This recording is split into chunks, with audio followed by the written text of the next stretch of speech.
Try பண்ணி ஏதாம விட்டது. இப்போ இவன் சொல்லினா இல்லை அவர் கோர்ட்டுக்கு போனால் அது செக்ஷன் 2 எடுத்து எல்லாம் செக்ஷன் 38 போட்டு நீங்கள் இந்த இன அழிப்பு செய்த இந்த தமிழ் பெண்களை பாலியல் உள்ளடக்கி இன அழிப்பு செய்த இந்த ராணுவத்துக்கு இந்த காணியை கொடுக்காங்க. இந்த வடமாத்தி கிழக்குல பலாயிரக்கணக்கான சனம் வந்து காணி இல்லாம இருக்கு. சனம் கூட காசு தந்து போயிட்ட தயாரா இருக்கு. உங்களுக்கு காசு தான் தேவைன்னு சொல்லிச்சுன்னா அதை சனம் தர தயாரா இருக்கு.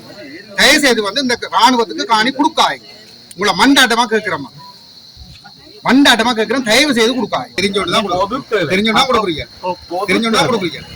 ராணுவத்துக்கு கொடுக்குறீங்க தெரிஞ்சோண்டு.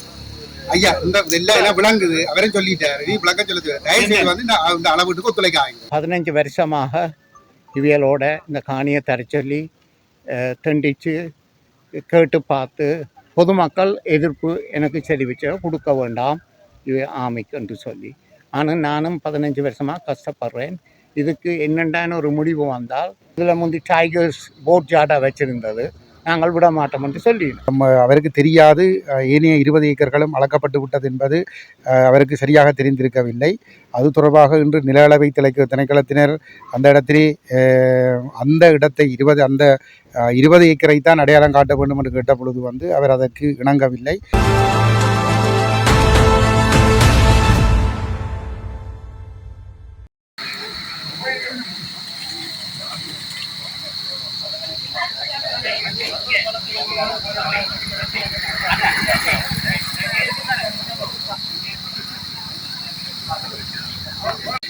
ட்ரை பண்ணி ஏதாம விட்டது. இப்போ இவன் சொல்லினா இல்லை அவர் கோர்ட்டுக்கு போனால் அது செக்ஷன் 2 எடுத்து எல்லாம் செக்ஷன் 38 போட்டு இனி வழக்கு போட்டு பிரயோசனம் இல்லைன்னு சொன்னேன். இல்ல அப்படி இல்ல, அவங்கள கெஞ்சி கேட்கிறோம். தயவுசெய்து வந்து ஒத்துழைக்காதீங்க. இதெல்லாம் தம்பி 5 ஏக்கர் பின்னுக்கு விட்டுட்டு வாங்க மேடம். அப்ப நான் உங்களுக்கு காட்டாட்டி நீங்கள் 5 ஏக்கரையும் இல்லாம தான் சுழி போய்பிடியும். ஐயா இப்ப அது இல்ல, அவரை நினைச்ச ஊத்தி விட்டார். அவருடைய போறீங்க. நான் சொல்றது வந்து நீங்கள் இந்த இன அழிப்பு செய்த இந்த தமிழ் பெண்களை பாலியல் உள்ளடக்கி இன அழிப்பு செய்த இந்த ராணுவத்துக்கு இந்த காணியை கொடுக்காங்க. இந்த வடமாத்தி கிழக்குல பலாயிரக்கணக்கான சனம் வந்து காணி இல்லாம இருக்கு. சனம் கூட காசு தந்து போயிட்ட தயாரா இருக்கு. உங்களுக்கு காசு தான் தேவைன்னு சொல்லிச்சுன்னா அதை சனம் தர தயாரா இருக்கு. தயவு செய்து வந்து இந்த ராணுவத்துக்கு காணி கொடுக்காங்க. உங்களை மண்டாட்டமா கேட்கிறோமா, மண்டாட்டமா கேட்கிறேன். தயவு செய்து கொடுக்காங்க. உங்களை கும்பிட்டு கேட்கிறேன். உங்களுடைய எதிர்காலத்துக்காகவும் தான் கேட்கிறேன். அது பற்றி இது வேறு விஷயம் தானே.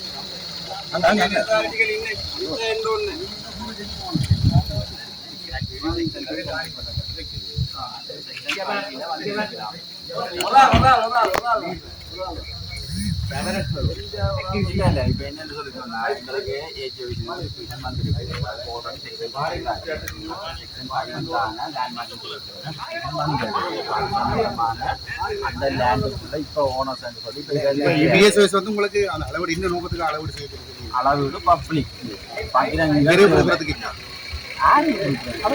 ஒரு தனிநபர் கொடுக்குறதுக்கு இல்லை, அளவீடு செய்து விலங்குதானே உங்களோட காணி எடுக்க போறாங்க. ராணுவத்தை தான் எடுக்க போறாங்க. தெரிஞ்சோண்டுதான் கொடுக்குறீங்க, தெரிஞ்சோண்டுதான் கொடுக்குறீங்க. ராணுவத்துக்கு கொடுக்குறீங்க தெரிஞ்சோண்டு. ஐயா இந்த எல்லாம் விளங்குது, அவரையும் சொல்லிட்டாரு, நீ விளக்கம் சொல்லுது. தயவு செய்து வந்து இந்த அளவீட்டுக்கு ஒத்துழைக்காங்க. அந்த அளவீட்டுக்கு ஐயா அந்த விளக்க நீங்கள் இன்றைக்கு அளவீட்டுக்கு ஒத்துழைக்க வேண்டாம். சரி, தயவு செய்து அளவீட்டுக்கு ஒத்துழைக்க வேண்டாம். ஐயா அளவீட்டுக்கு ஒத்துழைக்க வேண்டாம். இந்த இனத்துக்கு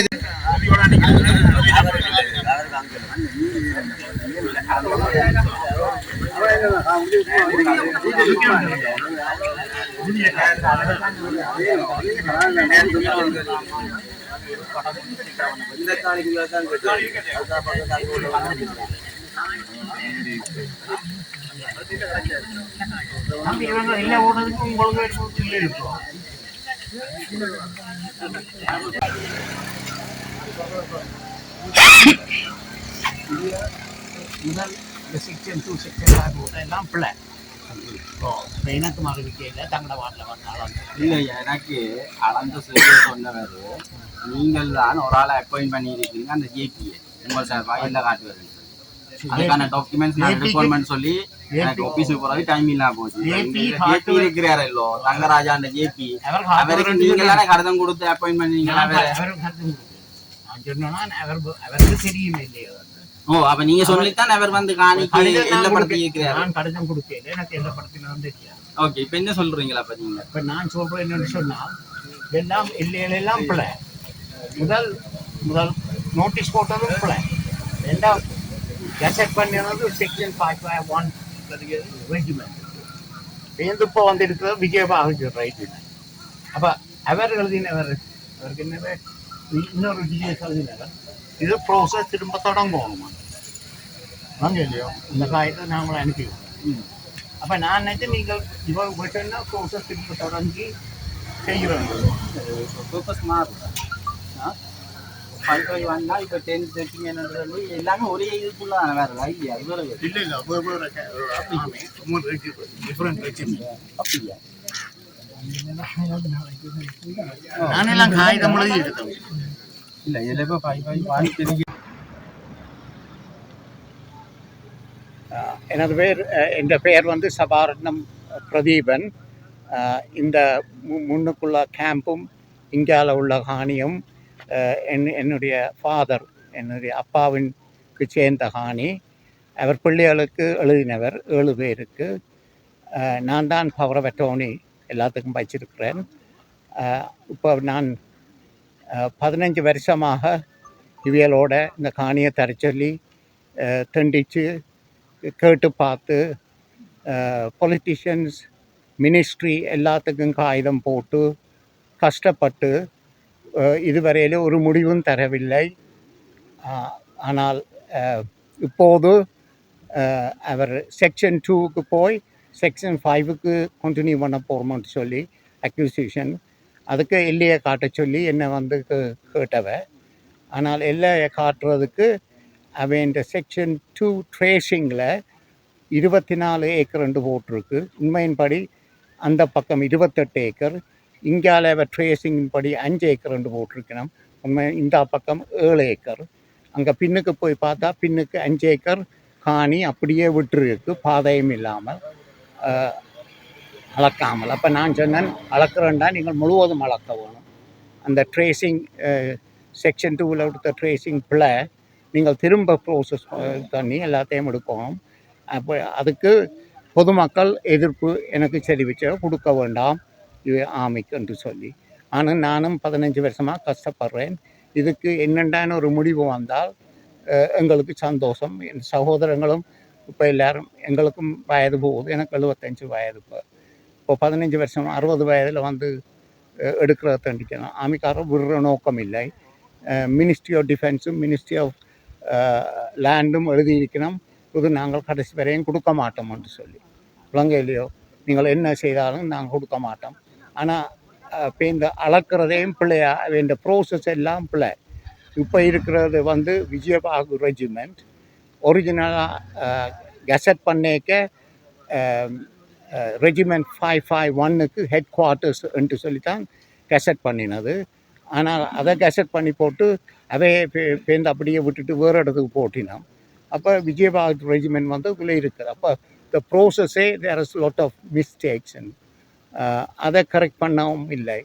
ஆனால் டிஎஸ் அவையலும் 10 ஏக்கர் விஜயபாகு ரெஜிமெண்ட்டுக்கு கொடுத்தது அதில் இருக்க சொல்லி. ஆனால் அவை இன்னும் எழும்பாமல் இருக்கணும். நாங்களும் எல்லாம் கஷ்டப்பட்டு ஒன்றும் சரி வருவது இல்லை. அதுதான் நான் முடிவு சொல்கிறேன். கிளம்பி வந்த மக்கள் பிரதிநிதிகள் வந்து குறிப்பிட்டது வந்து வடமராட்சி கிழக்கில் பல மக்கள் வந்து காணி இருக்கிறதுக்கு வீட்டுக்கு காணி இல்லாமல் இருக்காங்க. அவ்வாறான நாட்கள் வந்து அதை காசு கொடுத்து உங்கள்கிட்ட வாங்குறதுக்கு தயாராக நீங்கள் அப்படி கொடுக்குறது தயாராக இருக்கிறீங்களா? அது சொல்லி அதை முன்வைக்கணும். அதை நீங்கள் ஏற்றுக்கொள்றீங்களா? இல்லை அப்படி என்ன அது அது அது சரி தம்பி, முதல் காணியை எடுத்தால் தானே நான் கொடுக்கல. முதல் காணி எடுக்க உதாரணம் நீங்கள் இருக்கும்போது நீங்கள் ரிப்போர்ட்டர் இப்படியே இருக்கு, இப்படியே வந்து காசு நீங்கள் ஆமி இருக்கத்தக்கதாக தர போறீங்க. ஓ ஆமி இருக்கத்தக்கதாக மார்க்கெட் வேல்யூ தான் நான் எடுக்கிறேன். ஆமியோட சேர்த்து எடுங்க. அந்த முழுவதும் விஷயம் இந்த காணி ஏற்கனவே வளர்க்கப்பட்டது உங்களோட சம்மதம் இல்லாமல் வளர்க்கப்பட்டதுன்னு சொல்லப்படுது. அளக்கேக்க நாங்கள் இல்லை. ஆனால் ஜேபி ஒருவர் அவருக்கு எல்லைகள் தெரியும். அவர் காட்டினு சொல்லினோம். ஆனால் நான் அவருக்கு பவர் ஆஃப் அட்டர்னி கொடுக்க இல்லை காட்ட சொல்லி. எந்த பவர் ஆஃப் அட்டர்னி கொடுத்தா தானே அவர் லீகலாக அக்செப்ட் பண்ணி இல்லையா காட்டலாம். நான் அவருக்கு ஒரு பவர் ஆஃப் அட்டர்னியும் கொடுக்க இல்லை. செக்ஷன் முடிஞ்சுன்னு சொல்லி தானே இப்போ நீங்கள் செக்ஷன் 5க்கு வந்திருக்கீங்க. செக்ஷன் 2 புள்ள தானே? இப்போ எது செக்ஷன் 2 செய்தது புள்ள தானே? அது பிள்ளையோ சரியோ? நான் லோயர் இல்லை.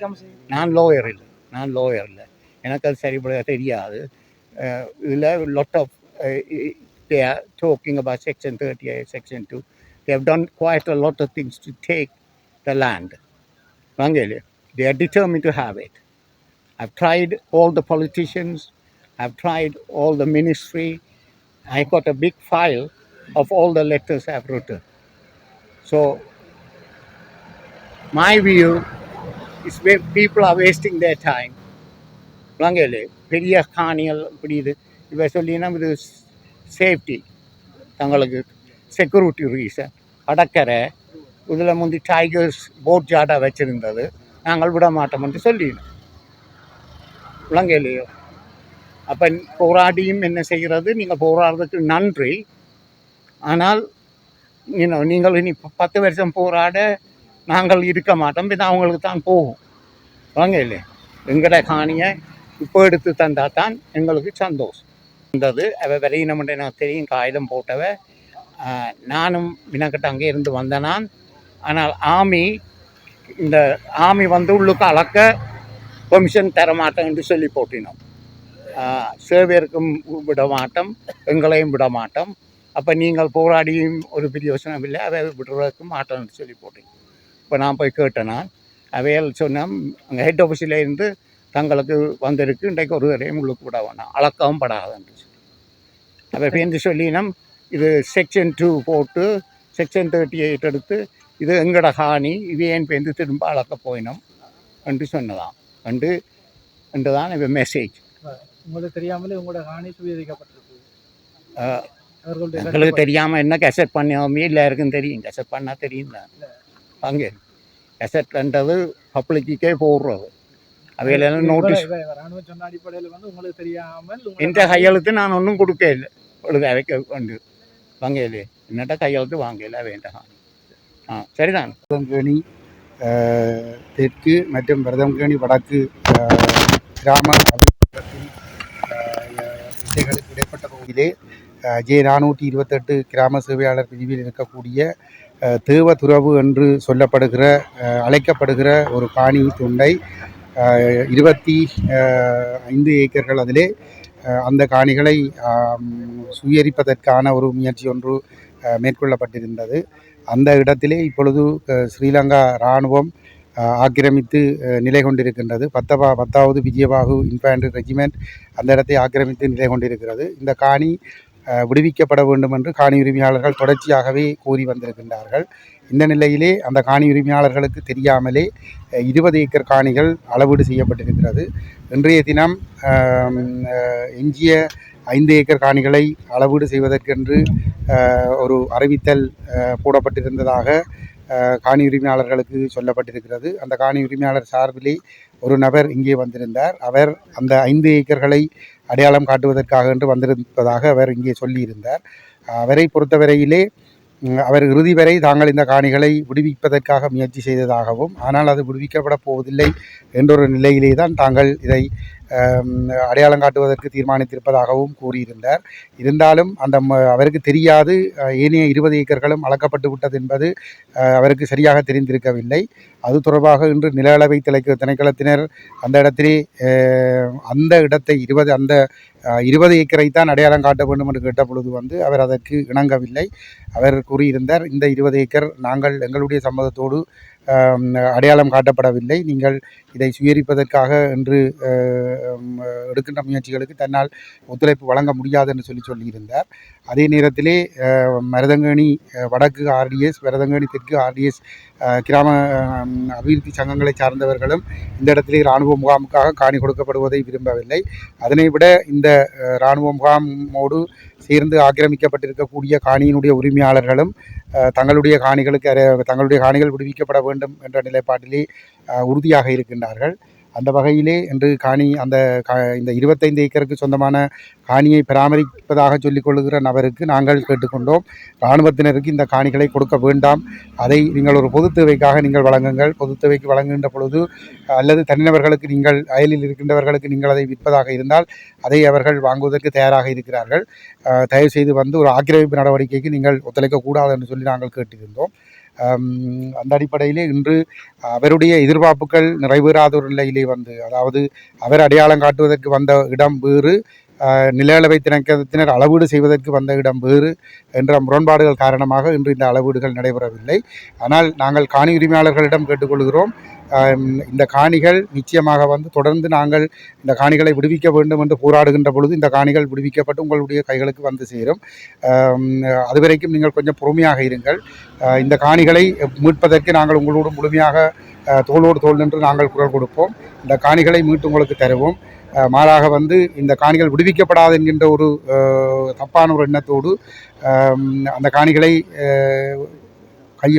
கைமாற்றி கொடுப்பதற்கு எந்த நடவடிக்கைகளிலும் ஈடுபட வேண்டாம் என்றும் இந்த இடத்திலே நாங்கள் அவர்களிடம் வினயமாக கேட்டுக்கொள்கிறோம். தினம் மருதங்கண்ணி தெற்கு பகுதியிலே தேவதுறவு என்று அழைக்கப்படுகின்ற அந்த பகுதி பொது தேவைக்காக அளப்பதற்காக சேவையர் நில அளவு திணைக்களத்தினர் வருகை தந்திருந்தார்கள். அந்த அடிப்படையிலே இந்த பகுதியில் இருக்கின்ற இந்த காணி உரிமையாளரும் வருகை தந்திருந்தார்.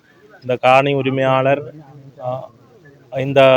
உரிமையாளர் இந்த காணியினை இராணுவத்துக்கு வழங்குவதற்காக அடையாளப்படுத்துவதற்காக வருகை தந்திருந்தார். ஏனென்றால் இது நீண்ட காலமாக இந்த காணியை மீட்பதற்காக அவர் போராடி வயதான காலத்திலே தனக்கு இந்த காணியில் கிடைக்க உரிமை இல்லாமல் போகுமோ என்ற ஒரு பயத்தின் காரணமாக இவ்வாறான ஒரு செயற்பாட்டுக்கு வந்திருக்கின்றார். இது உண்மையிலே தவிர்க்கப்பட வேண்டிய ஒன்று. இவ்வாறான காணி வயதாகின்ற காலத்தில் பிள்ளைகளுக்கோ இல்லாட்டி வேறு ஒருவருக்கு இந்த காணியை வழங்கும் போது அவர்கள் அந்த காணியை பராமரிக்கின்றதோ அல்லது வேறு தேவைகளுக்கு பயன்படுத்துகின்ற தன்மை காணக்கூடியதாக இருக்கின்றது. இவ்வாறு இராணுவத்துக்கு வழங்குவது என்பது ஒரு தவிர்க்கப்பட வேண்டிய ஒரு விடயம். இந்த பகுதியிலே அதிகளவான மக்கள் காணி இல்லாத நிலைமை காணப்படுகின்ற போதும் இந்த காணியை கொள்வனவு செய்வதற்கும் பலர் தயாராக இன்று கூட வருகை தந்திருந்தார்கள். அவ்வாறு இருக்கின்ற போது இவ்வாறான ஒரு செயற்பாட்டை தமிழ் மக்களாகிய இவ்வாறான காணிகளை இராணுவத்துக்கு வழங்குவதை தவிர்த்து கொள்ள வேண்டும் என்று அன்பாக கேட்டுக்கொள்கின்றேன். அடுத்ததாக இந்த காணி தொடர்பாக 2013ஆம் ஆண்டு இந்த காணி உரிமையாளருக்கே தெரியாமல் இந்த காணி அளப்பனவுக்கு ஒரு சமாதான நீதவானால் உறுதிப்படுத்தப்பட்ட ஒரு கடிதம் இருப்பதாகவும் அதற்கொண்டே தாங்கள் காணி அளந்ததாகவும் இந்த சர்வே டிபார்ட்மெண்டால் தெரிவித்திருக்கின்றார்கள். இந்த காணி உரிமையாளருக்கு அந்த காணி அளந்ததுக்குரிய வரைபடம் கூட தான் அனுமதிக்கவில்லை என இந்த இடத்திலே கூறியிருந்தார். இவருடைய காணியிலிருந்து ஒரு குறிப்பிட்ட காணியை விட்டு ஏனைய காணியை அளந்ததாக அந்த சர்வே டிபார்ட்மெண்ட் அந்த வரைபடத்திலே காணப்படுகின்றது. இது இந்த காணி உரிமையாளருக்கு தெரியாமல் அளக்கப்பட்ட ஒன்று. அதன் அடிப்படையிலே இந்த காணியை பெற்றுக்கொள்வதற்கு இந்த அளப்பதற்காக அடையாளப்படுத்துவதற்காக அவரை வருகை தருமாறு கூறியிருக்கின்றார்கள். ஆனால் அவருக்கு அந்த இடத்திலே ஒரு விருப்பமில்லாத தன்மை காணப்படுகின்றது. இடையிலே ஏன் இவ்வாறு ஒரு தளம்பல் நிலை ஏற்பட்டா என்பது தொடர்பாக தெரியாத ஒரு நிலைமை காணப்படுவதுடன் அவர் தற்போது இந்த காணியை அளப்பதற்கு தனக்கு சம்மதமில்லை என கடிதம் வழங்கியிருக்கின்றார். அந்த அடிப்படையிலே இவ்வாறான ஒரு செயற்பாடுகள் இவ்வாறு காணி பெற்றுக்கொள்வதில் இந்த இராணுவங்கள் காணிகளை விட்டு வெளியேறுவதில் தாமதம் ஏற்படுகின்ற அந்த சந்தர்ப்பங்களில் பொருத்தமான முறையில் அணுகி உங்களுடைய காணிகளை நீங்கள் மீட்டுக்கொள்ளக்கூடியதாக இருக்கும். தாமதித்தாலும் அது எங்களுடைய மக்களுக்கே கண்டிப்பாக அந்த காணி சென்று சேர வேண்டும். இவ்வாறான ஒரு செயற்பாட்டுக்கு மக்கள் செல்லக்கூடாது என்பதனை கேட்டுக்கொண்டு தொடர்ச்சியாகவும் நாங்கள் இந்த மக்களுக்கு உறுதுணையாக இருப்போம்.